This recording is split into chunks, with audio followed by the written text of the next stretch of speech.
Hi mga karagrag, welcome back to my vlog. Isang magandang umaga sa inyong lahat mula dito sa Lasak City. Grabe ang pamenopausal distraction look natin for today's vlog mga karagrag. Mura ko og nakakutkot og bulawan, di ba? Purya gaba lang jud. At eto na nga dahil sobrang ganda ako sa sarili ko for today's vlog dahil nako, sasali ako sa Miss Universe pageant.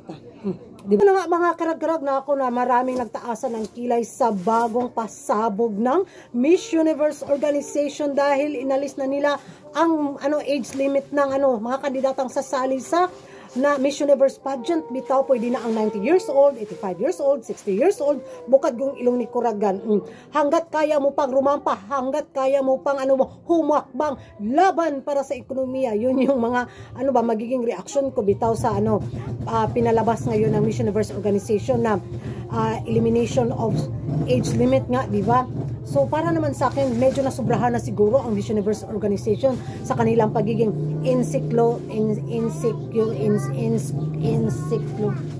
di ko alam kung paano i-pronounce. Promise. Start with letter I. Kayo na yung magdugtong.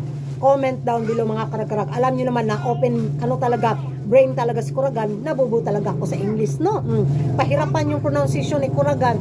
Kaya yun yung mga karag-karag na sobrahan na ang Miss Universe organization dahil pasok na nga ang transgender woman, pasok na ang mga married, may mga anak, mga divorsyada. Ngayon na naman, inalis na naman nila yung age. Loko, sabi nga nila nawala na daw yung pagiging glamorosa at pagiging class ng Miss Universe pageant na sa mga nakasanayan natin sa mga nakaraang dekada. Ngayon, tira pataka na gyud. Sabi nila siguro gusto makabawi ng Miss Universe organization mula sa pagkalugi. Kaya ganun na lang ganito at ganun na lang sila ka-open sa mga bagong patakaran na pasok na. Hala, ipasok na lang daw tanan para patas na lang daw ang laban, bitaw.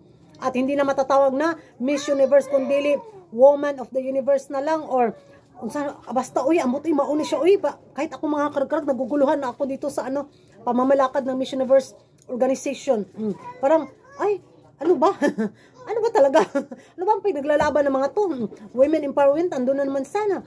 Yung mga encyclopedia ba? Hindi na lang kung mag-English. So, yan ang mga karag-karag, yung magiging reaction ninyo sa bagong panukala ng Miss Universe organization. Sang-ayon ba kayo nito mga karag-karag o isa rin kayo sa mga tutol? Comment down below kung ano yung magiging komento at reaction ninyo.